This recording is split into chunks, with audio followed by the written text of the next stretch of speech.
Bonjour à tous, je suis très heureuse de vous retrouver pour cette vidéo où on va voir comment gérer les pensées négatives. Elles font partie de notre vie. On a du mal à les gérer et bien souvent on les enfouit profondément de manière inconsciente. On rumine et on perd du temps à ressasser le passé. On ne peut pas complètement éviter les pensées négatives. Cela dit, dans cette vidéo, je vais vous donner 3 astuces qui vont vous aider fortement à gérer les pensées négatives pour les transformer en un cercle vertueux.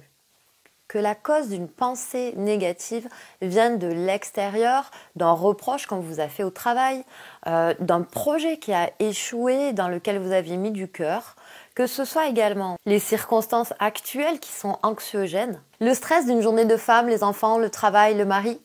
Oui, ça fait partie de nos vies. Une petite pensée, toute innocente au départ, peut faire l'effet d'une boule de neige. Une petite pensée innocente, libérée sans conscience et sans intention, peut finir par devenir un géant colossal. Comme la force d'une boule de neige qui roule et qui grossit et qui va de plus en plus vite et qui va drainer toute votre énergie et toute votre force. Et bien plus vous vous consacrez à ces pensées négatives et plus elles deviennent grosses et fortes. Elles contaminent toutes nos émotions, toutes nos conduites et ainsi tout le reste de nos pensées.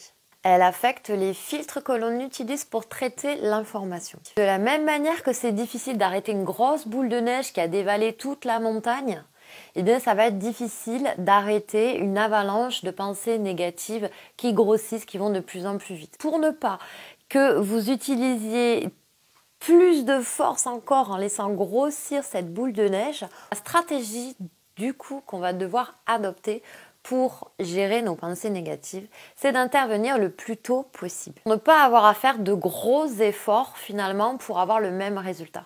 80% des gens focalisent sur les pensées négatives parce que tout simplement, notre cerveau va focaliser sur ce qui pourrait nous nuire, ce qui pourrait être dérangeant pour nous et nous faire souffrir. Cela diminue notre qualité de vie, cela altère complètement notre estime de nous, notre confiance et donc il n'y a aucun intérêt conscient à continuer dans cette direction, n'est-ce pas ? Elles peuvent même nous amener à agir de façon désespérée ou bien à abandonner un projet, à jeter l'éponge alors qu'il n'y avait pas vraiment lieu d'abandonner. Les pensées négatives sont une véritable prison. Le phénomène curieux qui se passe avec ce genre de pensée, c'est que même si vous êtes conscient qu'il faut oublier la pensée, plus vous essayez d'oublier la pensée et plus elle est présente. Comment faire pour en sortir ? Petit 1, devenez l'observateur de vos pensées. Vos pensées ne sont pas vous. D'accord ? Une pensée ne vous définit pas. Il n'y a qu'en étant conscient de nos pensées négatives que nous pouvons les désactiver. Devenir conscient de nos pensées négatives. Dès que je sens que mon corps se crispe, dès que j'ai pris une réflexion de mon collègue et que je commence à me dire j'aurais dû répondre ça, oh là là, nan, nan. Et que du coup je sens en moi là cette pression au niveau du thorax, certains c'est au niveau de la gorge, je ressens quelque chose physiquement. On a tendance à se voûter, on a tendance à ne pas trouver le sourire et puis là les pensées du coup actionnent. En fait c'est un mécanisme qui part de la pensée et qui va au corps. Donc chimiquement ça se répond. Donc, je vais ou agir sur le corps ou agir sur l'esprit. Donc, premièrement, je fais un décalage et j'observe immédiatement que j'ai une pensée qui agit sur mon corps. Et je peux, à ce moment-là, l'identifier. M'observer, ça veut dire observer ma pensée. Ne plus s'identifier à chaque pensée. Une pensée, on peut la laisser passer. Si elle ne vous correspond pas, vous pouvez la jeter, vous pouvez l'analyser, vous pouvez la questionner. Et la situation peut vous apparaître différemment. Vous allez vous apercevoir que la situation en elle-même ne vous met pas en danger. C'est vraiment la pensée qui accompagne la situation.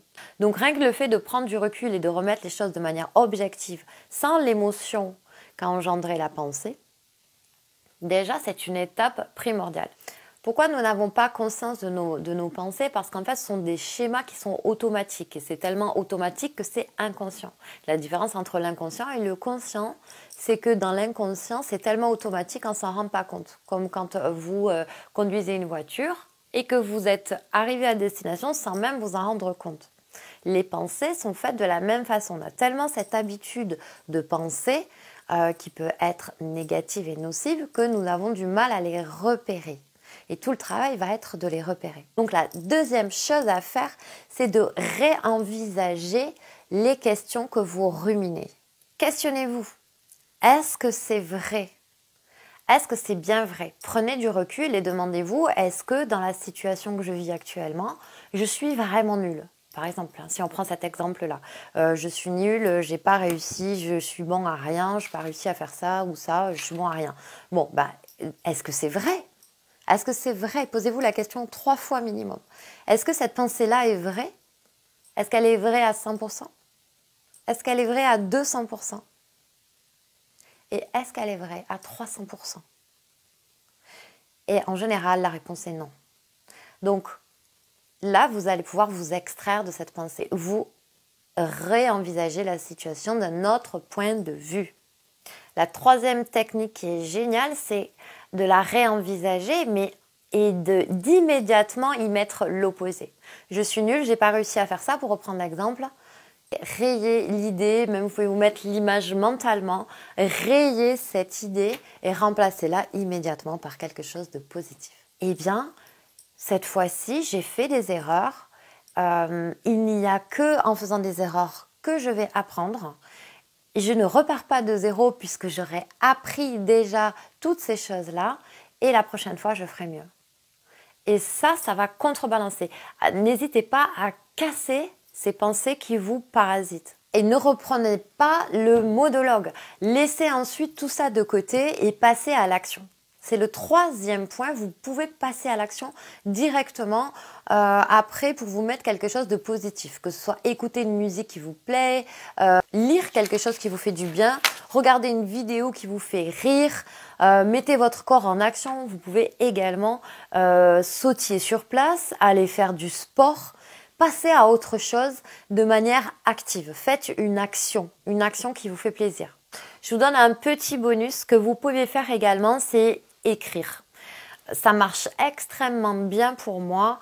Au lieu d'écrire « je suis nulle » par exemple, vous allez écrire « je me dis que je suis nulle ». C'est une nuance qui est très importante pour vous habituer à vous séparer de vos pensées. Séparez-vous plutôt de vos pensées et rapprochez-vous de vous-même. Ce n'est pas facile à faire tout seul, il faut beaucoup de courage, il faut beaucoup d'humilité et ne pas se prendre au sérieux. Ça, c'est une clé aussi extraordinaire de ne pas se prendre au sérieux. Le rire de soi, ça fait du bien. Se dire que c'est pas grave, ça fait du bien. Plus on le fait et plus ça devient agréable. On apprend à se connaître. Et plus on a de facilité à le faire et plus immédiatement on va stopper cette pensée négative et on va l'éviter de partir, de grossir, de partir en boule de neige géante qui nous écrase. À la place de ça, pouf, on va l'arrêter parce que ce sera une petite boule de neige avec laquelle on pourra jouer, comme dans le jeu de la vie. Je vous le souhaite en tout cas. Si vous avez du mal à y arriver seul, vraiment, ce sont les choses que je fais dans mon accompagnement. Donc, n'hésitez pas à me contacter. Je vous dis à très très bientôt pour une prochaine vidéo. J'espère que celle-ci vous a aidé. Si elle vous a aidé ou appris une seule chose, j'en suis très très heureuse. Vous pouvez liker et partager la vidéo à quelqu'un qui en a besoin. Et moi, je vous dis à très bientôt pour une prochaine vidéo. Bye bye!